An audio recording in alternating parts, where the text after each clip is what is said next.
ရှင်ယောဟန်ခရစ်ဝင်အခန်းကြီး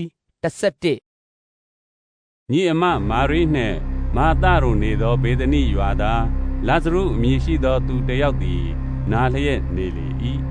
နာလျက်နေသောလာဇရု၏နှမမာရိကသခင်ဖျားကိုစီမွှေးနှင့်လိမ့်၍ခြေတော်ကိုမိမိစပယ်နှင့်တုပ်သောမာရိဖြစ်သည်ညီအမတို့သည်အထံတော်သို့ဆေလွှတ်၍သခင်ကိုရောချစ်တော်မူသောသူသည်နာလျက်နေပါသည်ဟုလျောက်ကြ၏ထိုစကားကိုယေရှုသည်ကြားတော်မူလျင်ထိုအနာသည်သေနာမဟုတ်ဖျားသခင်၏ဘုန်းတော်ကိုထင်ရှားစေသောအနာဖြစ်၏ထိုအနာကြောင့်ဖျားသခင်၏သားတော်သည်ဘုန်းထင်ရှားခြင်းရှိလိမ့်မည်ဟုမိန့်တော်မူ၏ယေရှုသည်မာသကို၎င်းသူ၏ညီမနှင့်လာဇရုကို၎င်းချစ်တော်မူ၏လာဇရုနာသည်ကိုကြားတော်မူလျင်ကြွတော်မမူပဲထိုအရ၌နှစ်ရက်နေတော်မူ၏ထိုနောက်မှတပည့်တော်တို့အားယူဒပြည်သို့တဖန်သွားကြကုန်အံ့ဟုမိန့်တော်မူလျင်တပည့်တော်တို့ကအရှင်ဘုရားယူဒလူတို့သည်ယခုပင်ကိုတော်ကိုခဲနှင့်ပြစ်ချင်းကရှာကြံလျက်ပင်ထိုအရက်သို့တဖန်ကြွတော်မူဦးမည်လောဟုလျှောက်ကြ၏ယေရှုကလည်းတနေ့တွင်12နာရီရှိသည်မဟုတ်လောလူသည်နေ့အချိန်၌သွားလာလျင်နေရောင်အလင်းကိုမြင်ရသောကြောင့်ထိမိ၍မလဲတတ်ညအချိန်၌သွားလာလျင်မူကားအလင်းမရှိသောကြောင့်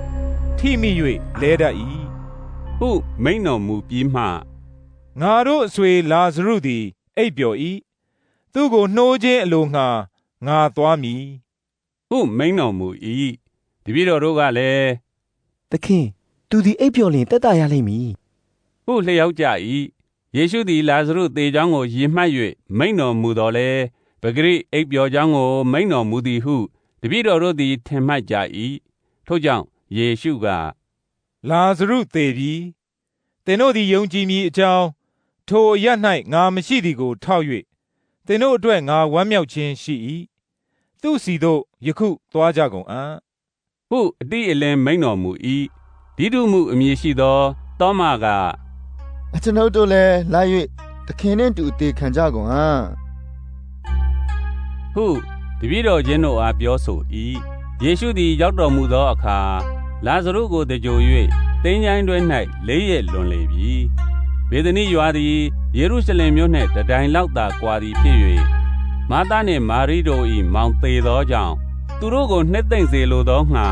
ယူဒလူများတို့သည်လာကြ၏ယေရှုကြွလာတော်မူကြောင်းကိုမာသသည်ကြားလျင်ကိုတော်ကိုခရီးဥကြိုပြုခြင်းငှာသွား၏မာရိမူကားအိမ်၌ထိုင်လျက်နေရ၏မာသကသခင်ကိုရောရှိတော်မူလင်ကျမအိမ်မောင်မသေးပါယခုသေလျက်ရှိတော်လဲကိုရောသည်ဖျားသခင်ကိုဆုတောင်းတော်မူသည်များအတိုင်းဖျားသခင်ပေးတော်မူမည်ကိုကျမသိပါသည်ဟုလျှောက်၏ယေရှုကလည်းသင်ဤမောင်သည်ထမြောက်လိမ့်မည်ဟုမိန့်တော်မူ၏မာသကလည်းနောက်ဆုံးသောနေ့ဒီဟုသောထမြောက်ရာကာလ၌သူသည်ထမြောက်လိမ့်မည်ကိုကျမသိပါသည်ဟုလျှောက်၏ယေရှုကလည်းငါသည်ထမြောက်ခြင်းအကြောင်းအသက်ရှင်ခြင်းအကြောင်းဖြစ်၏ငါကိုယုံကြည်သောသူသည်သေလွန်တော်လဲရှင်လိမ့်မည်ငါကိုယုံကြည်၍အသက်ရှင်သောသူရှိသမျှတို့သည်လည်းသေခြင်းနှင့်အစဉ်မပြတ်ကင်းလွတ်ကြလိမ့်မည်ငါစကားကိုယုံသလော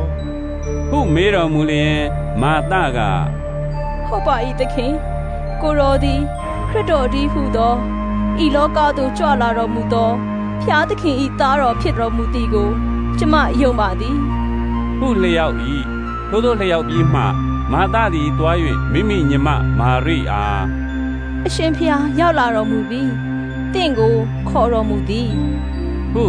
တိတ်ဆိတ်စွာခေါ်လေ၏မာရိသည်ထိုစကားကိုကြားလျင်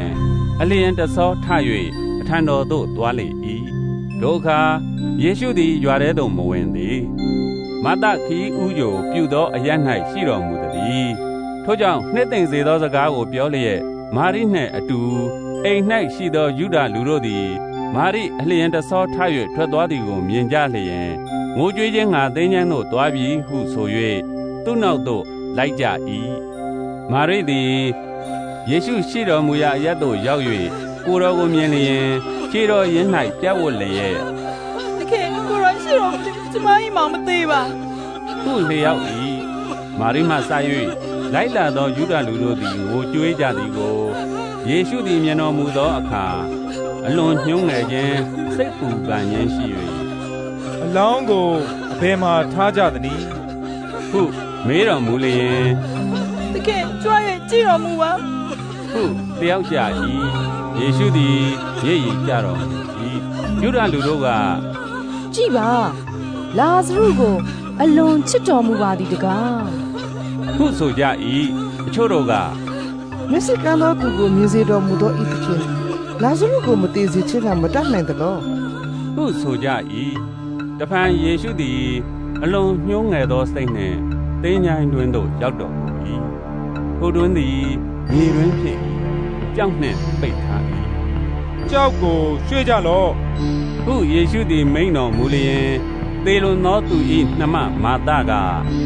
သခင်ယခုဖြစ်လျင်နှံလိမ့်မည်၄ ရက်ရှိပါပြီဟုလျှောက်၏ယေရှုကလည်းသင်သည်ယုံလျင်ဘုရားခင်ဘုန်းအာနုဘော်တော်ကိုမြင်ရလိမ့်မည်ငါပြောပြီမဟုတ်လောဟုမိန့်တော်မူ၏ထိုအခါသေလွန်သောသူ၏သင်္ချိုင်းမှကြောက်ကိုရွှေ့ကြ၏ယေရှုသည်လည်းအထက်သို့ကြည့်မျှော်လျက်အဖကိုတော်သည်ကျွန်ုပ်စကားကိုနားထောင်တော်မူသောကျေးဇူးတော်ကြီးလာပါ၏ကိုတော်သည်ကျွန်ုပ်စကားကိုအစင်မပြတ်နားထောင်တော်မူသည်ကိုကျွန်ုပ်သိပါ၏သို့တော်လည်းကိုတော်သည်ကျွန်ုပ်ကိုဆေလွတ်တော်မူသည်ကိုဝန်းရံလျက်ရှိသောဤလူအပေါင်းတို့သည်ယုံကြည်စေခြင်းငှာသူတို့၏အကျိုးကိုထောက်၍ဤသို့ကျွန်ုပ်လျှောက်ပါ၏ဟုမိန့်မြတ်တော်မူပြီးမှလာဇရုထွက်၍လာလော့ဟုကြီးသောအတန်နှင့်ဟစ်ခေါ်တော်မူ၏ထိုအခါသေလွန်သောသူသည်မိမိခြေလက်၌ပစိုးနံငယ်နှင့်ရက်ပတ်လျက်မျက်နှာကိုလည်းပေါ်ဝါနှင့်စီးလျက်ထွက်လာ၏ယေရှုကလည်းသူ့ကိုဖြီ၍လွှတ်ကြလော့ဟုမိန့်တော်မူ၏ထိုအခါမာရိစီသို့လာသောယုဒလူအများတို့သည်ယေရှုပြုတော်မူသောအမှုကိုမြင်လျင်ကိုယ်တော်ကိုယုံကြည်ကြ၏အချို့မူကားဖာရိရှဲတို့ထံသို့သွား၍ယေရှုပြုတော်မူသောအမှုကိုကြားပြောကြ၏ထိုအခါယဇ်ပုရောဟိတ်အကြီးတို့နှင့်ဖာရိရှဲများသည်လွတ်အရာရှိတို့ကိုစည်းဝေးစေပြီးလျင်ငါတို့သည်အဘယ်သို့ပြုလဲနေကြသနည်းထိုသူသည်များစွာသောနမိတ်လက္ခဏာကိုပြ၏သူ့ကိုဤသို့အလွတ်ထားလျင်လူခတ်သိမ်းတို့သည်ယုံကြည်ကြလိမ့်မည်လောမလူတို့သည်လည်းလာ၍ငါတို့အယက်ဌာနကို၎င်းငါတို့အမျိုးကို၎င်းတုတ်တင်ဖယ်ရှင်းကြလိမ့်မည်ဟုပြောဆိုကြ၏ထိုသူတို့အဝင်ထိုနှစ်တွင်ယဇ်ပုရောဟိတ်မင်းဖြစ်သောကာယာဖအမည်ရှိသောသူက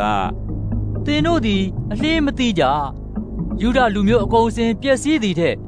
လူတစ်ယောက်သည်လူများတို့အတွက်သေသောတာ၍ကောင်းသည်ကိုသင်တို့သည်မစင်ကြင်ပါတကားဟုပြောဆို၏ထိုစကားကို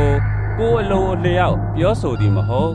ထိုနှစ်တွင်ယဇ်ပုရောဟိတ်မင်းဖြစ်လျက်ယေရှုသည်ထိုအမျိုးအတွက်သေရမည်ဟု၍၎င်းထိုအမျိုးအတွက်သာမကအရရတို့၌ကွဲပြားလျက်ရှိသောဘုရားသခင်၏သားများကိုအတူစုဝေးစေခြင်းငှာသေရမည်ဟု၍၎င်းပရောဖက်ညာနှင့်ဟောပြော၏ထိုနေ့မှစ၍ကိုတော်၏အသက်ကိုတတ်ခြင်းငှာတိုင်ပင်ကြံစီကြ၏ထို့ကြောင့်ယေရှုသည်နောက်တစ်ဖန်ယူဒလူတို့တွင်ထင်ရှားစွာမလှဲ့လေပဲထိုအရက်မှထွက်၍တောနှင့်အနီးဧဖရိမ်အမည်ရှိသောမြို့သို့ကြွ၍တပည့်တော်တို့နှင့်အတူနေတော်မူ၏ယူဒပတ္တခပွဲခံကာနီးတွင်လူများတို့သည်မိမိတို့ကိုတန့်ရှင်းစေခြင်းငှာပွဲမခံမီအရရတို့မှယေရုရှလင်မြို့သို့လာကြ၏ထိုသူတို့သည်ယေရှုကိုရှာဖွေ၍အချင်းတို့အဘယ်သို့ထင်ကြသနည်းသူသည်ပွဲသို့မလာသလောဟုဗိမာန်တော်၌ရပ်လျက်အချင်းချင်းမေးမြန်းကြ၏